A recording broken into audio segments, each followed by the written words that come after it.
Does it look smaller? Huh? That's what kids always say when they come back home, right? They go off to the great wide world, come home, and everything looks small.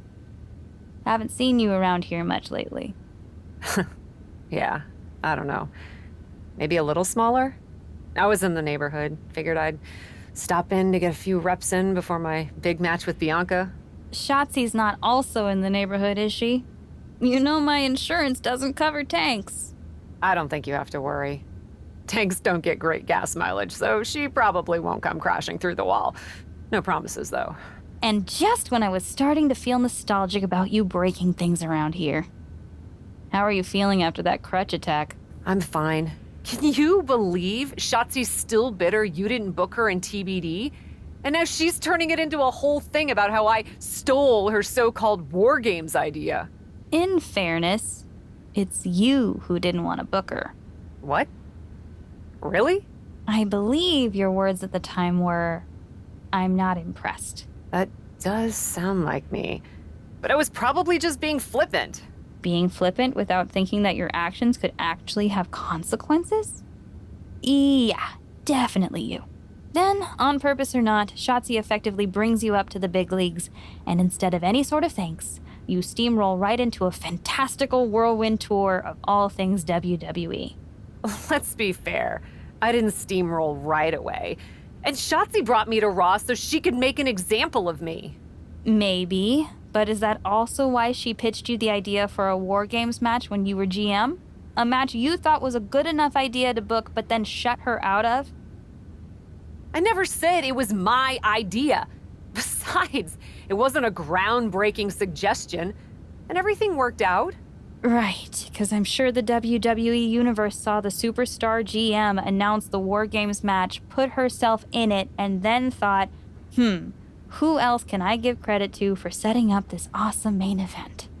It worked out for you. And now you get a championship match against Bianca Belair. Shotzi? Not so much. Jeez, whose side are you on, Geneva? You know whose side I'm on. That's why I gotta be straight with you, to make sure you get your head right so you can take that title from Bianca. You know, after ignoring WWE for so long, becoming their champion is the only thing I can dream of.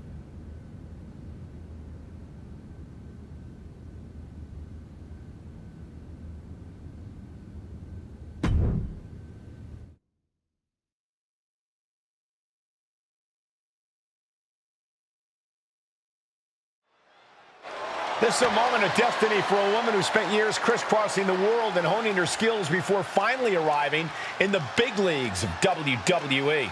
You can really feel the electricity in the arena, Michael. Waiting on the champion here. It's obvious Bianca's playing mind games with her opponent.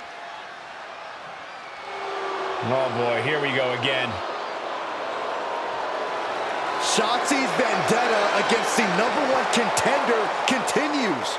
And it looks like she's had about enough of it. No, guys, it's not what you think. I have a seriously heartwarming announcement.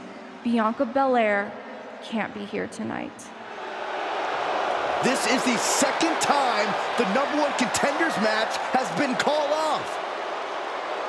No, I told you, it's actually heartwarming.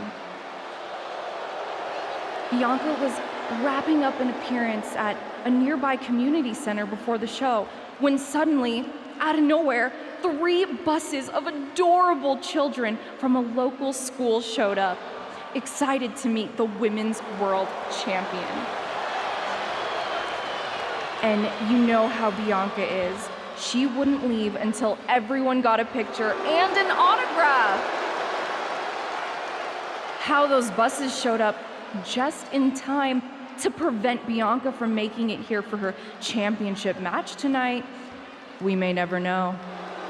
But Bianca just couldn't leave those sweet children hanging. Are you seriously booing children? Wow, what a bloodthirsty bunch you all are. I did feel bad that you didn't have a match anymore tonight, though. Oh no, it's not me. I have the night off from in-ring action, just like at War Games. But these three women do not. Oh my, the Cap has history with all these women. And we're getting word from the truck that she'll be facing them in a fatal four-way.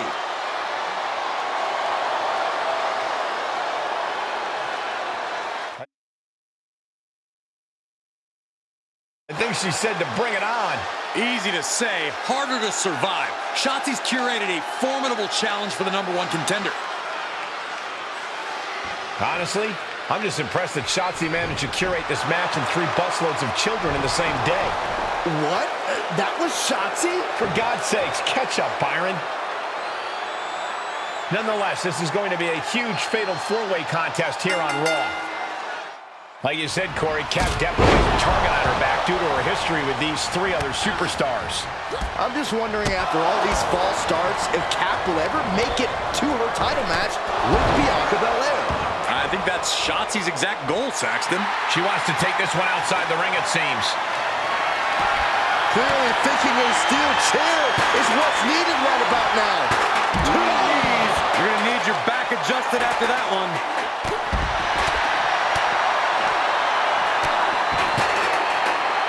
Oh, that right there will rock you. Gentlemen, in the interest of self-preservation, I may have to excuse myself. Saxton, you hang tight. Let this play out. Whip back into the ring. Stopping their opponent. Followed by a forearm smash. Counter from Asuka. She thinks she has it. And she breaks free before a 1 count. Just looking for ways to wear out her opponent. Uncorks a thunderous chop. And that definitely made solid impact. Cover. Shoulders are down. Raises the shoulder before the 1 count. She's still got a lot of stamina left. Rights and lefts, elbows, knees, all of them lethal.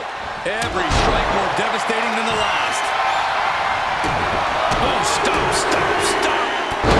Followed by a forearm smash.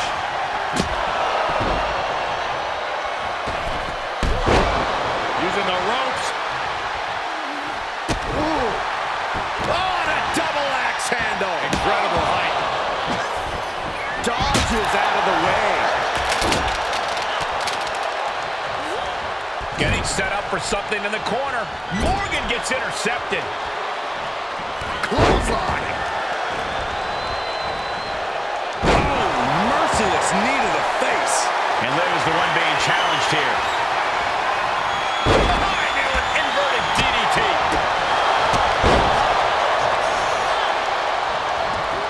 Great awareness to pull out the arm drag there. She can end it here. And she kicks